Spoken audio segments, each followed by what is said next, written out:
now with Nestani TFxMortal playing Scooby-Doo Night of 100 Frights. It's going to be a real fun race. Go ahead and take it away, folks. All right, welcome in everyone. My name's Nestani. Sorry for cutting you off there a little bit, but yeah, today we're gonna be running a Scooby-Doo Night of 100 Frights, any percent no CE. No CE just stands for no creepy early, and creepy early is just an exclusive trick to Xbox that is just exclusive to that, and we banned it for this category for accessibility. Mortal and Snow, if you want to introduce yourselves real quick. Hey, I'm Mortal. Hey, I'm Snowy Moogle. I used to run this game, and I'm here to help with commentary. Yeah. So me and Mortal are gonna get ready, and timer's actually gonna start as soon as we hit new game. So is everyone ready? No. All right, 3, 2, 1, go. All right, so Scooby-Doo Night of 100 Frights is a 3D platforming Metroidvania, meaning that there are a lot of upgrades and power-ups that we need to get throughout this game in order to access new levels and just progress throughout the game. And there are a ton of these upgrades, but we're only going to be collecting 5 of them because only 5 are necessary to beat Mastermind, which is the last boss of the game. And the first thing you're going to notice is that we're actually going to be coming into this side room here, and we're going to be collecting these things called Scooby Snacks. This room is normally used just for new players, just so they can learn the controls of the game, get a feel. But we're actually just going out of our way to collect a ton of these Scooby Snacks because we have to pay snack gates throughout the run. And these snack gates, the first one we're going to pay is only a 25 snack gate. So you might ask, well, why are we going out of our way to collect these? But we go out of our way because later on they scale up heavily, and the last one is 850. So actually, by going out of our way to collect some really fast snacks, it's actually the fastest way rather than just going directly to Mastermind because of the way that these snack gates operate. Here in Mana 1, we're actually going to be able to move slightly before the cutscene fully plays, and then we're going to try and do a jump called Chandelier Jump, which is kind of inconsistent and annoying sometimes, but hopefully we both hit it. Yeah, we both hit it, and we're going to grab this key and then talk to Holly, who will give us the map invention. After that, we're going to jump on a few invisible ledges to grab these snack boxes, and invisible ledges are a thing a lot throughout this game, and you'll be seeing it a lot later on to potentially do some big sequence breaks. And as we load out into Mr. Machine yet again, we're going to be talking to the groundskeeper, who's actually voiced by Don Knotts, funny enough. And we're going to be getting a shovel so that we can dig up this key and access Shock, where we will make our way to the double jump. Because apparently, while Scooby is a dog, he needs a shovel to dig, which is quite interesting. So as they enter Shock on the Dock Part 1 here, we're going to see again Nestani. He was talking a little bit earlier about the pathway through levels isn't necessarily the direct fastest pathway to the end, but a combination of going fast and getting snacks. So we're seeing them both jump up here to get these snack boxes. These are actually worth 5 snacks each. And we're also going to see them come up to these flying fish here. Now, all enemies in this game and all sorts of obstacles are on set cycles that reset every time you enter a level. So it's very nice. So if you basically do the same thing every time, levels can be very consistent in this game.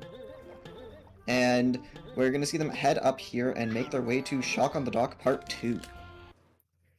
Shock 2, we're going to be greeted with a cutscene from Shaggy flying down on the Pelican, and he's just going to tell us that we need to throw him onto that rubber band and swing from his legs to reach that crate.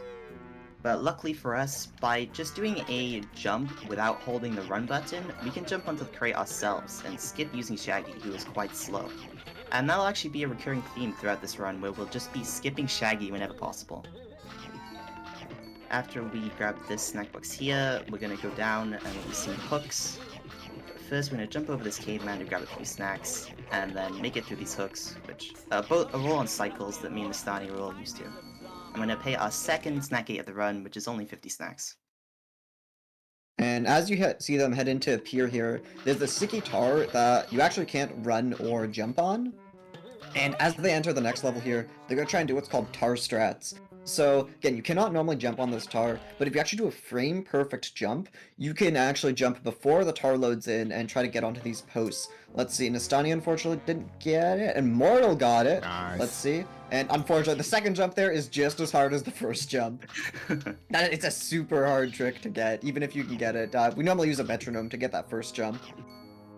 But we're also going to see them go for what is known as pause storage warping right here, and they're going to save before they attempt that because there is a chance they could just quit the game.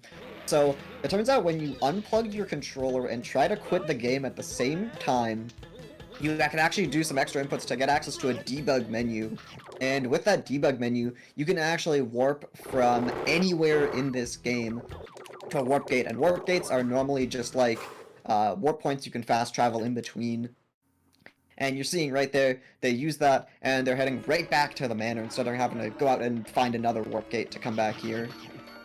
And now we're going to enter Edge on the Hedge 1, and just all the Hedge Mages levels in general. And I'm going to explain to you the main movement mechanic that we're going to be using with Scooby, which is his charge attack. Normally you're supposed to use this charge attack to bonk into enemies or buttons, and pretty much it's what we use to kill enemies in this game. But we're actually not going to be using that for that function pretty much at all, besides maybe the last fight in Mastermind.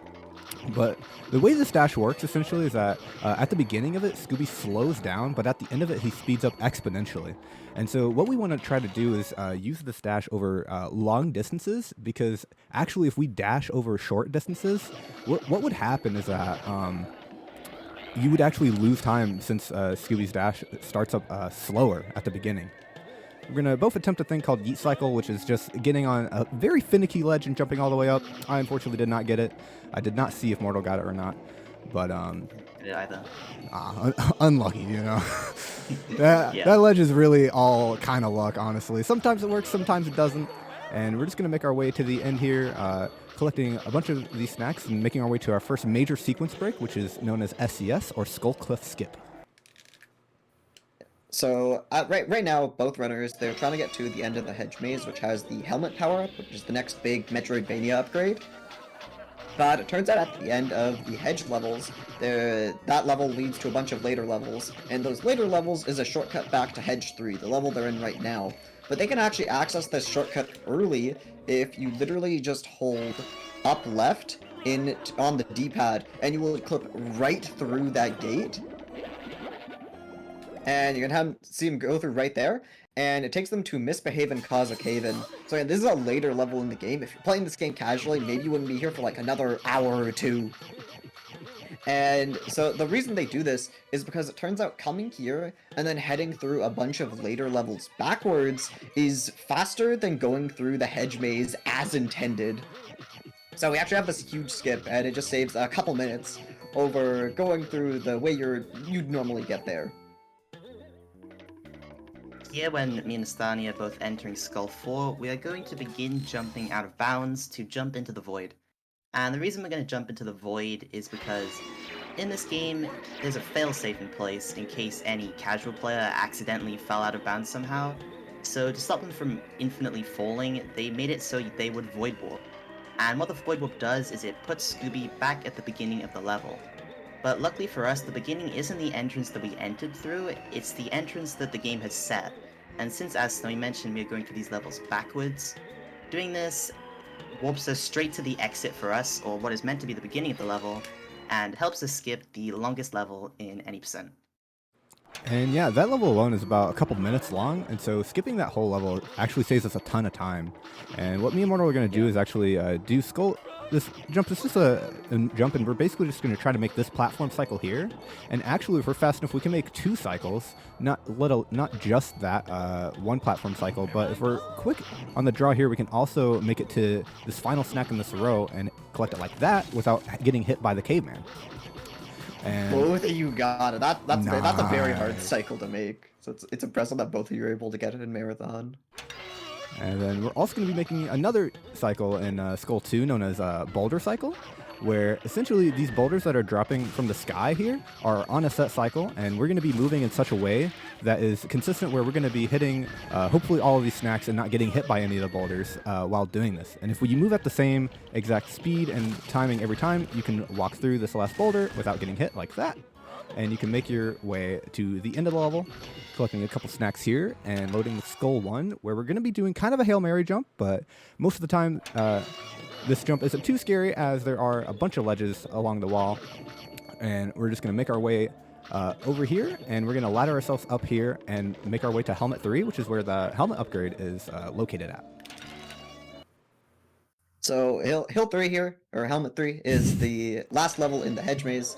So we did that big skip, but we are back on the intended path the game wants you to go through. And you're going to see them both go for another boulder cycle here. Again, cycles are very consistent in this game. They reset every time you enter the level. So hopefully if they are fast enough, they're able to get past this boulder that comes down just as you'd normally get to the base of this hill. And nice, it looks like they're both getting it. And they're just going to make their way up this hill. They're going to get a ton of snacks if they do it. And at the top of the hill is the helmet power-up, which is going to allow them to kill enemies, break boxes, and hit switches. And it is one of the few power-ups needed to actually defeat the final boss. But after they do that, they're going to do what's known as Galash's Skip. So after getting the helmet, you're intended to go through the manor and fight the Black Knight to get the Galoshes, which is used to unlock the Fishy Clues levels. But the only thing they put in the way to block off the Fishy Clues levels until you defeat the Black Knight is just a little invisible wall that they just happened to make a little too low. And it turns out there's a barrel right next to this invisible wall, so if they just jump off that, they can get right over that barrier, and we both just skipped like 25% of the game with that jump right there. Yeah, and here in Fishy 1, we're actually going to be introduced to the conveyor belts, which show up here in Fishy 1 and in Fishy 4. And pretty much, if the conveyor belt is going with Scooby, he moves very fast, but if the conveyor belt is going against Scooby, we have to do almost frame-perfect inputs to try and keep our momentum if we want to go fast. And that's why some runners actually consider Fishy 1 to be one of the hardest levels in the 80% speedrun, just because of how hard it is to control Scooby and get all the snacks with the conveyor belts. And as Mortal's entering Fishy 2 here, it's a really good example of the importance of snacks and its effect on your time. With the way Fishy 2 cycles work, it's never really a level you're going to directly save or lose time on, but depending on the snacks you get, you might save or lose time in a later level. Because both runners have a set idea of which snacks they want to get throughout the run, but especially with how cycles work, there's a lot of times where if you miss a snack, it's too slow to go back for it, so usually they'll check their snack totals at certain points in the run, and depending on how well or poorly they're doing on snacks, they might potentially skip snacks or collect slower backup snacks they wouldn't normally collect. And again, with Fishy 2 here, they basically try to make all these pretty generous cycles, but are trying to collect as many snacks as possible as they do that. So again, never a level you're gonna really directly save or lose time on, but depending on how many snacks they get, they might save or lose time in a later level. Right here, we're seeing this last platform cycle is usually pretty nice. And Mortal's going to head into Fishy 3 now, where he's just going to hold right and make this quick platform cycle and jump over an invisible wall that separates two halves of this level. And that's basically going to skip a whole bunch of platforming you'd normally do. And he's going to go a little bit out of his way onto the floors here to get some extra snacks. Again, the pathways we take aren't necessarily the absolute fastest to the end, but a combination of going fast and getting fast snacks. And these snacks are definitely worth your time. And they definitely will all add up. As he heads into Fishy 4, where we see the return of the conveyor belts. So again, if the conveyor belts are with Scooby, we're going to try and jump with them and use that to our advantage. But if they're going against Scooby, we're basically going to try to frame perfectly jump as we land. And that'll kind of reduce the pushback the conveyor belts can have on Scooby. And they're also going to pay the first, really big snack gate of the run. We saw 25 and 50 snacks at the first two gates, but this is a whole 450 snacks. So we're definitely seeing how high those can scale. And if we have any readings, this would be a good time to do so. Unfortunately, we don't have any donations right now, but I could talk about the great cause that we're raising money for. As I said in the intermission, we're raising money for Heartland Animal Shelter. Just like to remind everybody that you can type !donate to get the donation link where you can donate as much as you'd like. If you'd rather not do monetary donations, you can do !wishlist, and you'll be redirected to their Amazon wishlist where you can directly buy them supplies. As long as your donation message is family friendly, you might even hear it read on stream. If you need another reason to donate, you can write the amount that off on your taxes, as they are a 501c3 organization. No matter what, though, we appreciate you all for being here to support this wonderful charity and the Scooby-Doo block. All right.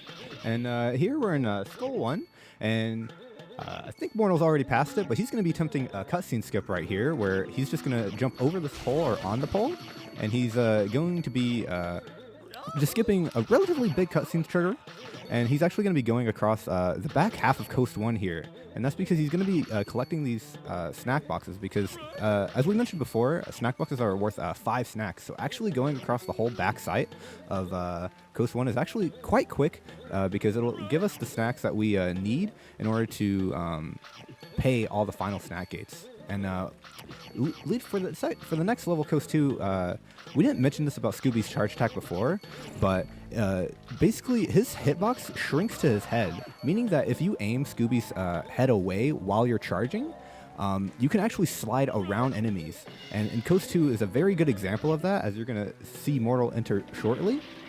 And basically he's just going to move and slide around all of these enemies and make what is known as Zero Cycle. So yeah, like Nestani just said, we're going to be seeing a caveman, an astronaut, and like a crab here that we just need to avoid by using the helmet attack, because Scooby's hitbox is actually shrunk to just his head when he's charging.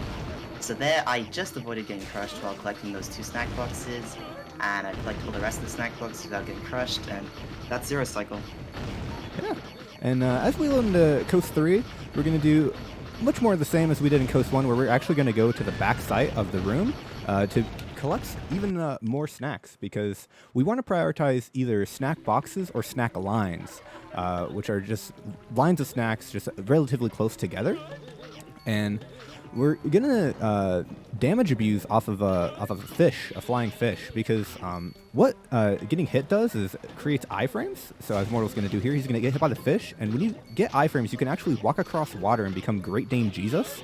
And we're gonna use that to get to these boats in the back, so that we can collect them and make our way out of coast. And to our second to final snack gate, a 500 snack gate, which is why we were collecting so many snacks, because now we're going to be roughly around 300-ish snacks, and we have to get all the way up to 850. So you can see why we were going kind of out of our way to collect snacks, because we are still far from having enough. Yeah, as Mortal heads into which way here, we're going to see he's going to attempt a frame perfect. So when you bonk in this game, if you, I believe, like, let go of the button or try to, like, kind of cancel it into a jump or another bonk, or another charge attack, you can cancel the end lag on the charge attack.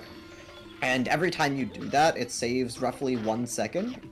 And there's quite a few opportunities, and we're going to see them go for a couple more of those as they enter Lighthouse 1, and we'll also collect their last Metroidvania power-up of the run.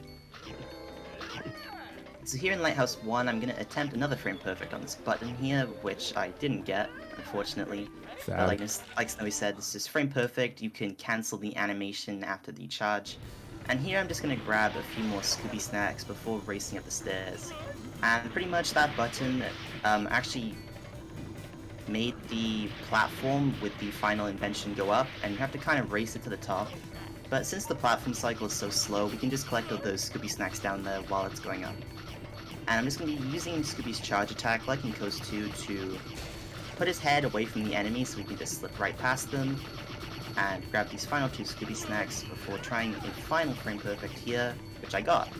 And that is the animation, that is the final power-up of the run that we're going to be getting.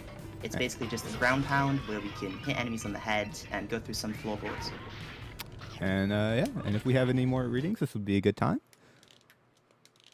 Alrighty, I did just want to say that we have in fact gotten past the total amount raised during the last HiG marathon. Let's go. This was a little bit ago, but I don't think anybody's mentioned it yet, so I did want to say congratulations to HiG.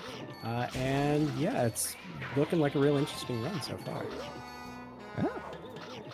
Yeah, so you're going to see Mortal head actually back into which way, and we're going to see kind of like the ultimate example of going out of our way to get snacks that we need. So as mentioned earlier, the last snack gate they have to pay off is 850 snacks, and that's quite a bit under what they have right now. So before they actually head to the end of the game, they're actually going to make this big jump here and to go over to the ship levels. And the ship levels luckily just have quite a few snacks they can get. So Mortal and soon Nestani is heading into Wreck on the deck, which is the first of the kind of ship section of the run. You see quite a few lines of snacks they can collect here, but the large amount of snacks they want to get is in a different level here, so they're going to perform what's known as ship skip. They're going to do a max height jump and ground pound on to this little side of the mast here and take a shortcut, what is intended to be the last ship level to the first, taking that in the reverse order, and then do a gas by the mast part 3, which has a lot of snacks. Mono's going to attempt a super smash off of this fish here, see if he's able to jump up to the life preserver, and he gets it first try. That is very tough to get, and you actually cannot attempt that twice in a run. Luckily there is a backup, but still, getting that is very impressive in a marathon. We're going to see it. Nestani's getting it as well. And between these two ship levels, they're getting, well over 100 snacks. So for, the one or 2 minutes it takes them to, come over here, it's definitely worth their time to get all these snacks that they need. And Mortal's gonna head into creepy crawlies in the hallways, which, once you get the Super Smash, this is when you're intended to go. But when you first come here, you're normally only supposed to come here for a power-up. But it turns out these levels actually also lead to the final set of levels in the game. And what they're going to do is they're just going to kind of abuse a few invisible ledges that happen to exist on some walls and skip large portions. The first trick they're going to do is called Redbeard Skip, where normally you'd have to go through all the ship levels and fight Redbeard, and even after you fight Redbeard you have to go through a bunch of the basement levels to get a different power-up, and then you use that to finally access the lab levels. But it turns out there's just a couple of invisible ledges on the wall that they can jump up without needing that power-up, and skip a large portion of the game right there. And immediately after they do that, they're going to do what's called Green Ghost Skip, which they're going to enter this large fan room that normally you'd need to defeat the Green Ghost and collect the umbrella power-up to float up to the top of that room. But once again, there's going to be a couple invisible ledges that they can abuse. And we're also going to skip saving Shaggy here. He can save himself. But here, Mortal is going to attempt Redbeard Skip. One invisible ledge. This trick can be a little bit mean sometimes, especially with that second ledge, but getting that second try is still very good for Marathon. So, Redbeard Skip, he just done right there, and now he's immediately going to go into Green Ghost Skip. Which again requires, very precise jump timings. And there we go. So, within, the past, 30 seconds, Mortal actually just skipped, half the game. No joke, which is why, we start explaining that trick, very early, because it goes by just so fast. And he's going to enter lab here, and gonna try to do what's known as rail jump, where he, kind of jumps onto the back part of the platform, and skips doing a whole bunch of, platforming and hitting switches in this level.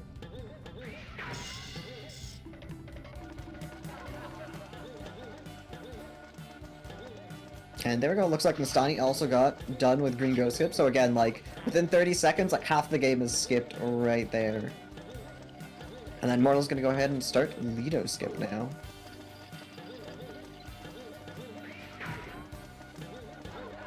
Where there are a couple just invisible, they're not technically not invisible, but you can't really see them from that camera angle. You're just kinda gonna climb up the back of that room. It looks a little confusing if you haven't seen the trick before, but it is actually relatively it's a pretty easy skip you can do.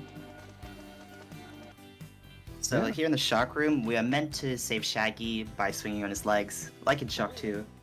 But luckily, we can just go to the end and hold up left to clip through the door, just like SES. And if you're concerned about Shaggy's safety while he's hovering over the shock turret, don't worry, because he will actually be completely safe as Mortal loads into the next room. You'll see him in the back there with everyone else as we make our way to the final boss of the run, Mastermind. And you're also going to notice that he's going to attempt a thing called Smashless Acid, where he's going to try to get onto this platform without smashing. And I think he got it, and he's going to clip through this wall, and basically clipping through that wall skips the first phase of the Mastermind boss fight, which is just a couple waves of enemies. And this is actually the only true point of RNG in the run. So basically, after you defeat the waves of enemies, Mastermind will spawn on the ground, and you're supposed to hit him into the electricity by the buttons. And essentially, by getting a good spawn, essentially you just want to have one hit. It can range from 1 hit, 2 hit, 3 hit, 4 hit Mastermind spawns. And to speed up the fight as well, we're going to also be going for as many frame perfects as possible. And timer is going to stop when Mastermind actually gets hit into the electricity after this last cutscene plays for Mortal. Yeah. So I'm just gonna skip this cutscene with Fred and kill these robots so they don't get in my way when Mastermind actually spawns in. Hopefully we can get a good spawn this run. Ideally we want him to be close to the buttons, but he's gonna spawn at the back here. Luckily it was a pretty fast spawn, so hopefully I'll be able to get first electricity cycle. Timer will stop in 3, 2, 1. That's time for me. All right, and I'm going to be struggling along here and finishing out my my Mastermind run as well. And so basically, I'm just going to be attempting a lot more frame perfects here. I was trying to speed it up. Unfortunately, I did not get some there. But you know, it is what it is. You know, sometimes you get them, sometimes you don't. You always got to make it in. Nice. Yeah, there's a lot of frame perfects you can attempt in this fight. And again, every single time it saves 1 second. That can definitely add up. Yeah. And timer is about to stop for me as well once Mastermind spawns in. I wish I got those frame perfects a little bit earlier, so they mattered. Oh, very nice spawn. This is a perfect spawn. And my timer's about to stop. 3, 2, 1. Pause champ. Now, there you go. All right, and that was a Scooby-Doo out of 100 Frights. If Mortal and Snowy would like to shout themselves out real quick. You can follow me on twitch.tv/TFxMortal. I do lots of 9100 Frights speedruns up there. I am on twitch.tv/snowmoodle. I also do a lot of speedrunning. And I'm on twitch.tv/Nestani. If you're interested in running the game or just learning more about the community, we do have a Discord linked on our SRC page. And yeah, that's pretty much it. Come on, gang. Let's see who Awesome. the Great mastermind really runs, is. guys. That was awesome. So yeah, we are going to be going real fast to intermission. Coming up next is going to be the Beast Inside with Wafu. So stick around. By the way, did you want your final times? Oh yeah, sure. Oh, sure. So Mortal, you were 24:20, and Nestani, you were 25:21. Okay. Solid, Nice. solid. Not bad. All right. Thank you all so much for being here, and see you in a few minutes.